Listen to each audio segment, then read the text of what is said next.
Hi, I'm Sheryce Watson, and I've been through the menopause roller coaster. Welcome to But My Vagina Still Works, the podcast, mental well-being and lifestyle changes.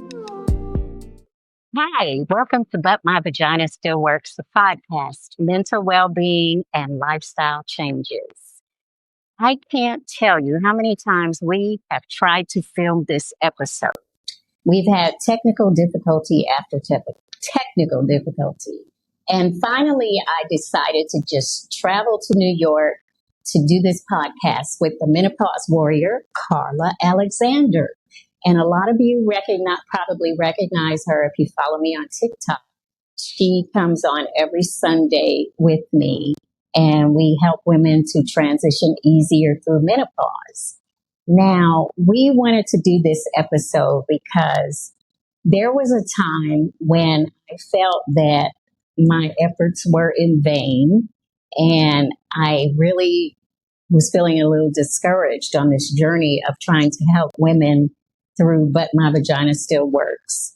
And when I felt low, Carla encouraged me and told me that I was helping her. So felt encouraged to push forward and keep going. And so my podcast producer asked me where I was going to be filming my podcast. And I told her I'm going to be mobile. So here I am in Harlem interviewing my first podcast guest, Carla Alexander. Yes, thank you. And so I want to first open up with you telling us how you recognized you were in menopause and what age was that for you? Well, I started exhibiting symptoms around 42. Okay. I assumed it was menopause. I had no clue what perimenopause was. And it wasn't until 45 when I started going through VMS and went to the hospital for it. Even then, the doctors didn't say perimenopause. They just said, you have a bad case of menopause. Eat a bag of potato chips. Oh, wow. And potato chips. They had no answers for me. They just kind of watched in awe. So from the age of 45 until now, I've kind of just been doing all of the research on my own, trying to figure out exactly what it is I have, why I have it. Even after seeing the specialist who didn't tell me I had VMS, I had to look it up myself. Okay. So I would like for you to explain what is VMS. And there are two explanations, right? You actually taught me that. There's vasomotor syndrome, which is what she has. Vasomotor symptoms, which is what most people have in menopause when they experience hot flashes, night sweats, and sleep deprivation. Those are the vasomotor symptoms. But syndrome is when you have those symptoms excessively. So tell us about what that means for you, having syndrome. Having vasomotor syndrome means having no type of social life. I sweat hourly from head to toe. That is so bad that I require a change of clothes every time I have a hot flash. And under pure stress, I will have multiple hot flashes within that same hour with the exact same intensity. So it disturbs me in my sleep. It disturbs me in my shower. It doesn't matter where I'm at. It's when it's time to happen, it's just going to happen. So when did you realize, hey, this is different than what other women are going through? When the woman in Publix who looked at me have a hot flash, she was like, what's wrong with you? And I was like, oh, it's menopause. She was like, honey, that's not menopause. That's something else. I was like, oh my God, something is wrong with me. And I think that's when I went into panic mode because no other woman was recognizing what I had. So I thought I had cancer. I'm not going to even lie. So for months going through this process, I was dealing with this internally because I didn't know how to, talk to my kids about, well, I think I might have cancer. I don't know because nobody seems to know what's wrong with me. So I had to deal with that for a long time. And so you mentioned just a minute ago that it has really changed your whole life. So explain to people how menopause has basically disabled you from working. Well, okay. It's the mental stress, I believe. It's not the physical labor because physical labor has never been my issue. but I believe it's the mental stress of having to go through a repetitive routine, which is getting up every hour, dismissing myself from wherever I'm at, to go to the bathroom, to get under the blow dryer, cool myself off, dry my clothes, and then repeat the same process, an hour later. Mm-hmm. That after a while, that mentally broke me down. I couldn't take it. And I would imagine that your boss probably was like, why are you having to leave every hour? No, they were very understanding. Oh, well, that was great. I had a whole crew of women around me. Okay. That's so good. When I disappeared, they knew where I was at. Just check me on the second floor. So, but eventually that became unsustainable. Even though they were understanding, that became unsustainable. Yes. And you even ended up in the hospital. Yes. Tell us about you ending up in the hospital because of your dehydration. Okay. Well, apparently for me, one of the things that I understand about myself is that when I get tremendously stressed out, which is what taught me in January about my stress levels, when I get so stressed out and I am constantly, I'm sweating and I am not nourishing my body, I'm not giving myself enough water because I'm depleting the water, faster than I can get it in my system. Mm-hmm. My entire body just tensed up. The joints in my body locked on me. And I wasn't able to move my joints, and it just kept cramping. It just was no relief, and it was all over my entire body, to the point where I had to have my son call 911 so that I can get to the hospital because something was wrong. Right. And that must have been very scary, huh? The first time was scary. The second time was scary. Went to the hospital twice for the same thing. So I want to just impress upon everyone watching this how serious menopause can be for some people. Maybe you're not experiencing hot flashes where you sweat hourly. This is someone that does. And we often talk about there's probably others. Yes. So that's the one thing I want to also stress, that you may feel alone in what you're going through, but there's somebody else out there that's probably going through the same thing. And one of the reasons that Carla and I do this work is because we want to help women feel like they have companionship and camaraderie with other women going through the same thing. It's important. Yesterday, there was a woman, I was sitting on the stoop, I just sat and walking the dog, and she walked by, and then I guess something just told her to stop. She was like, "Are you okay?" I said, "Yes, I'm just having a menopausal hot flash." She's like, "Oh, my friend goes to that. She sweats just like you," and blah, blah, blah. She was like, "Are you okay?" I'm like, and I told her, I said, "Thank you. Thank you for taking the time out to see me. I appreciate that." And, I said, "You have a blessed day." And I kept it going. And sometimes when you are going through something that is so isolated and somebody says, "Oh, I see you," it kind of pulls you back into reality. Oh, you are not by yourself. You're not alone. Yes. I imagine that made you feel good. It did, because I was feeling like, like I'm about to just be a puddle on the ground. Now, one thing that you and I have discussed often is how what has happened to us in our past trauma, being in survival mode, how that has affected our menopause. And many people may not believe that. They may think, oh, well, that doesn't have anything to do with menopause. What happened to you in the past? That is not true, and especially for African American women. You can Google and see for yourself that African American women, specifically in America, experience menopause earlier, more severe, and for longer time. I myself started at 43. At least that's when I recognized I was in menopause. So now it's a 20-year journey. And, I had a lot of survival mode. So what happens, I think, when African American women go into menopause, they really are in denial sometimes that they're actually in it. Oh, yeah. I went through that. I agree with you. I do. I agree with you. It's one of those stepping stones that it just made me feel like I was, you know what it is? Because when they give you the interpretation of when you go into menopause, now you're past this line, so you're no longer relevant. And I was trying to be relevant in my life, and it wasn't just for my children. I needed to be relevant to myself. So when perimenopause hit, I was like, oh, heck no. Telling me I'm running out of time. And I refused to accept that. I wasn't mentally prepared for going through something when I thought I just wasn't ready. They said, you're going to go into menopause in your 50s, 40 something, going through these horrendous symptoms that nobody ever talked about.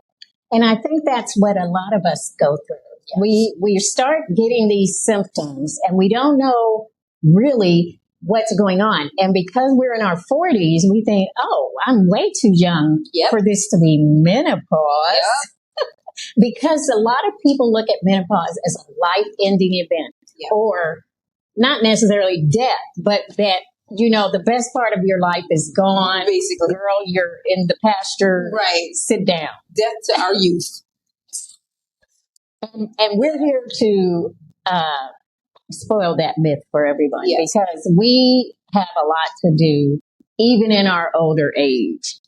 So what we've also talked about is your experience with HRT, and that's hormone replacement therapy for anyone who doesn't know. Yes. Now, a lot of people have good experiences with hormone replacement therapy, and they say that it eases all their symptoms magically. Lucky. I never tried hormone replacement therapy because back in the early 2000s, when I was going through menopause, the word on the street was, it's not good for you. It can cause cancer. Yes. So I never looked at that as an option for myself. But you did, and you tried it. I did. Can you share that experience with us? I can. I had adverse reactions to about 3 or 4. Actually, one was supposed to be non-estrogen based, but I had adverse reactions, and it's just my body's very sensitive to the medicines that whatever chemicals that they're using for these particular pills or whatnot. I don't know what it is, but my body just doesn't respond very well. One caused me to pass out, and I ended up having to go to the hospital to make sure I didn't have a concussion. The second one had me so violently sick. I was vomiting everywhere. And then on top of that, I was drowsy at the same time. So I was like, I'm done with that. I can't take it anymore. Then I decided to try something non-hormonal. And within 30 minutes after taking it, the first hot flash, my entire body got hot. And I mean hot like it hurt. It wasn't a normal hot flash. Like it hurt. And I felt weird. My mouth was salivating. I felt like I was about to throw up. I was like, oh no, I'm not doing this. Okay. I have to stay away from it. I can't, I don't even want to be a guinea pig anymore. I don't even care. I don't care. So those, 2 times, was it? Or 3? 3 times you tried hormone replacement therapy and had adverse reactions. Yes. Mm-hmm. Okay. So you've had to kind of be like me, white knuckling through it. Yes. And so because that's the way I did it, I found a lot of holistic solutions, and that's what's in this journal, but my vagina still works. So tell us about some of the holistic solutions that work for you. Well, besides chakra healing, which opened up a whole nother realm to my spirituality, something that I didn't even know I needed, but that, meditation, and cannabis. Okay. In that order.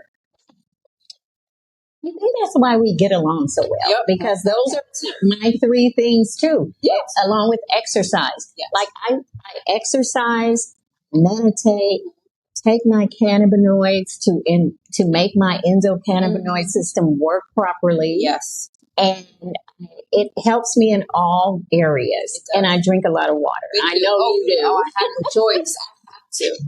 I will dry up like a raisin if I don't. Now, a lot of people watching may think, oh, that's so simple. It can't be that simple. It can't be that simple. It is. It really is. But you have to be consistent. You have to be consistent because the stress is what is going to cause you to have vasomotor symptoms and syndrome. Yes. So what relieves stress? A lot of the things we just said. Yes. Exercise, meditation, cannabis, drinking water. Believe it or not, drinking water relieves stress. It does. It does. So now that we know that a lot of our symptoms are caused by mental and stress, that's why we need to protect our environment. Yes. It's not always easy to do, though. It's not. because life be life. It goes all the time. Now, I talked about in my first episode about my experience with clinical depression in post-menopause. And you realized that you were also going into a dark place. And you get to see it. I'm trying to do my mental thing. Okay. Anyway, I mean, we're laughing, but this is a serious subject because you went into a dark place like I did, but you recognized it, and you did what?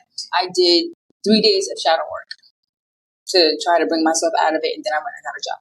I needed to get out of the house because the day-to-day was it was driving me into that dark place more and more and more. And this is when I realized, I'm like, I can't even work, even if I wanted to, because that's something that would, even though it was stressful, when it was in the beginning, it was good. It was okay. I could manage it. I really thought that I could manage the whole year doing this. And I couldn't. I couldn't. And I'm not a quitter, but it was something in me that felt like I was going to snap if I made myself punch in for another 8 hours.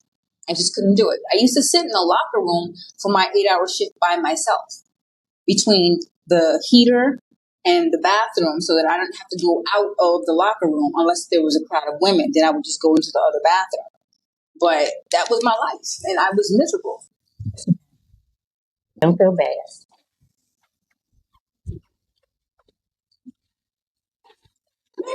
Leave this in.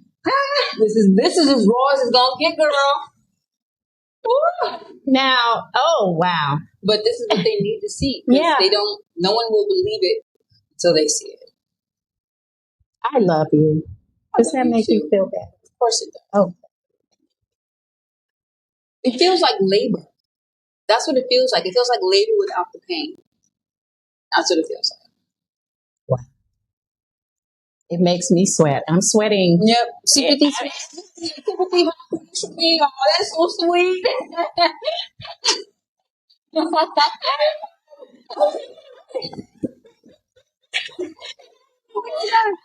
So funny. Sympathy flash. That's so cute. Look at myself. Okay. Well, maybe she's leave this like it is. You'll be able to tell if you want to.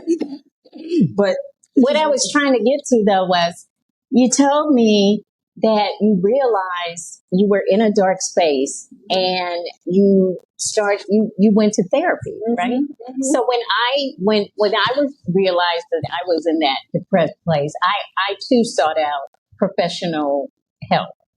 So tell us about how you were able to find a good therapist that fit with you. I got lucky. She just happened to be a Black woman. When I was trying to find a therapist, they asked me, what did I want? Did I want a male or a female? And I was like very specific what I wanted.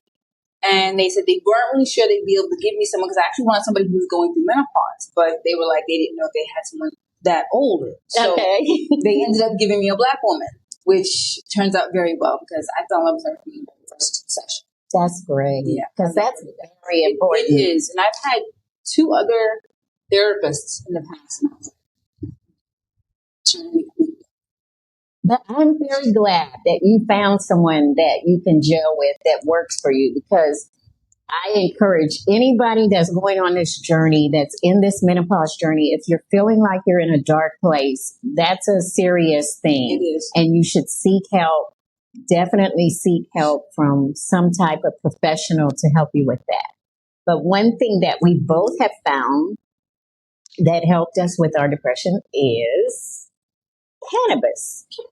And I know that that's something that a lot of you may not look to as a solution, but we have a whole body system that already produces cannabinoids in your body. It's called the endocannabinoid system. And we won't go into that fully today, but I just want to mention that both of us have found relief in cannabis. Yes, it works.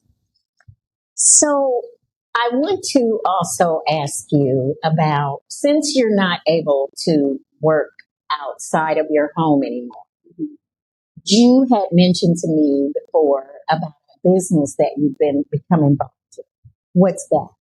RBA, Royal Business Academy. Okay. Yes, it's a course that you can actually resell, or it teaches you how to create your own digital products and sell them. So you have different streams of income that you could potentially get your hands into, from drop shipping to what else do they have? There's just so many templates to choose from. There's over 400 templates to choose from. So it's a dynamic investment. It really works. I'm thoroughly in love with it. I'm struggling right now because of what I'm going through with the menopause. Yes, so it's hard for me. Right. And so, but the thing I want to get across to our audience that's watching is that there are things that you can do to supplement your income if you have a problem with menopause, like Carla, where you can't physically go to work every day. You found digital products as a way for you to supplement your income and keep going. Yes, digital marketing found me, actually. I didn't find it. So you've helped me with a lot of my digital products. One in particular, High, Happy, and Hydrated. Yeah. My ebook that talks about vaginal suppositories that you can make yourself. She helped me to get my ebook onto Beacons and Stand Store. So I want to encourage you to keep on with that, because you can really help a lot of women with what you're doing with RBA. I agree. I just need to get away from this mental block I have going on right now, which happens a lot, which is a part of the process of going through this, which is what they don't tell you. Right. That sometimes you can have bouts of depression that you might not necessarily be as, it's not as easy to pull yourself out of. Right. And I don't know if this happens to be seasonal depression, but this is usually around my time. And I've noticed for the last 3 years that this is around the time where I start dealing with that type of feeling. So it's been challenging, but because I have my chakra healing and I have my meditation, it's really helping me to stay not like here, but I'm not like down here. You know what I'm saying? So yes, absolutely. Yes. I get that. And, because I do go through still seasonal depression. Mine usually is in the winter when there's not a lot of sunlight that I use, and the days are really short. That really affects me still. And, but we always have to try to find a way out of that. Yes. Because it can really pull us. In menopause, it's a different dark. It is. It's a different dark. Oh my gosh, it is. And that's because estrogen is leaving the body, and all the feel-good things that estrogen brings to you mentally are going away. Yeah.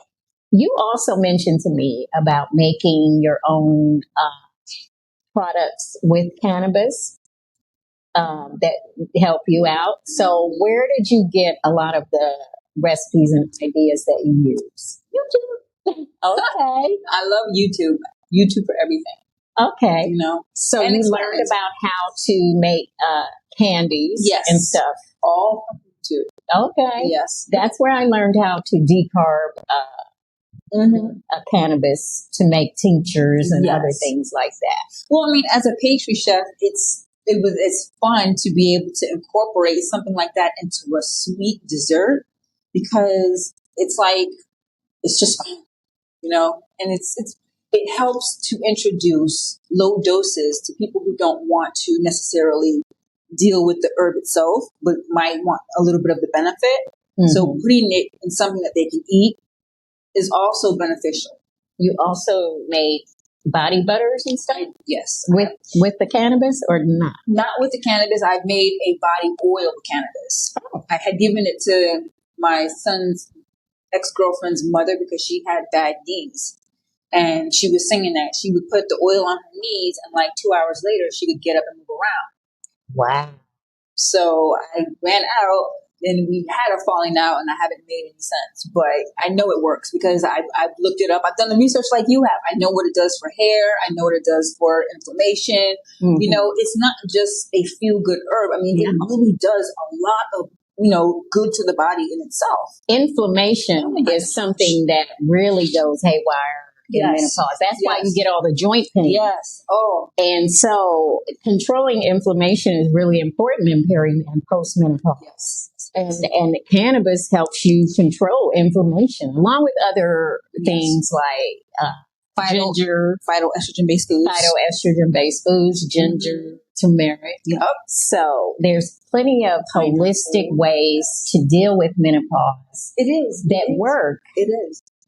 In this journal, you can also track the ones that work for you. So you know, I tried maca and it worked. It brought my libido back good. Oh. I'll keep using that. Exactly. So one of the other things that I just want to close with is about the camaraderie that we talk about every Sunday on TikTok. And it's a part of my book as well. The social wellness in menopause. Yes. And that was one of the things that I felt was lacking in my journey. And if I would have had more camaraderie with other women, I might not have gotten to that really dark place. I agree. And that's why I do this work. You do this work for the same reason, right? Yes. Tell me about some of the things you want to do as far as your helping women with menopause in the future. Well, I just want women to be more aware of what their body could possibly do. I feel like no woman should have to live in a state of fear over a health concern that they don't know anything about, can't get any answers for. Like, there has to be an answer for something. So we have this wonderful community where we are learning every week. We learn something new almost every single week about menopause. We do. We absolutely do, because we are out here looking for answers for everything. And so every week we're on Chat GPT. Hey, what about this? What about that? And because we want women to know, I'm sure, want women to know that menopause is not the end of everything. It's actually a transition into the best part of your life. And it doesn't mean that everything's just going to go smoothly. You're going to get rid of all the symptoms. No, it means that you learn how to manage stress better, and that makes your symptoms easier to manage. Self-care, it's like, to me, the way I wanted to best describe menopause, it's like you're in the cocoon, right? And then as you transition, you're transitioning into a butterfly. So it's not going to be easy coming out of the cocoon. Right. But on the other end, once you're out, you're a whole new person. And that's what menopause is doing. Exactly. But even though I'm not a big fan of menopause, I will say it's giving me the best and the worst years of my life. The best and the worst. The best and the worst. I think I might agree with that. Because I love the woman that I have become after my menopause journey. Before my menopause journey, I wouldn't be doing this. I tell you that. I know I would have not written a book. I would have not been doing a podcast because I didn't have the confidence that I have now. Back then, I was still struggling. Yeah. So once I came out of that, what I call a 10-year menopause fall, it was like the veil had lifted, and I was like, whoo, my vagina still works.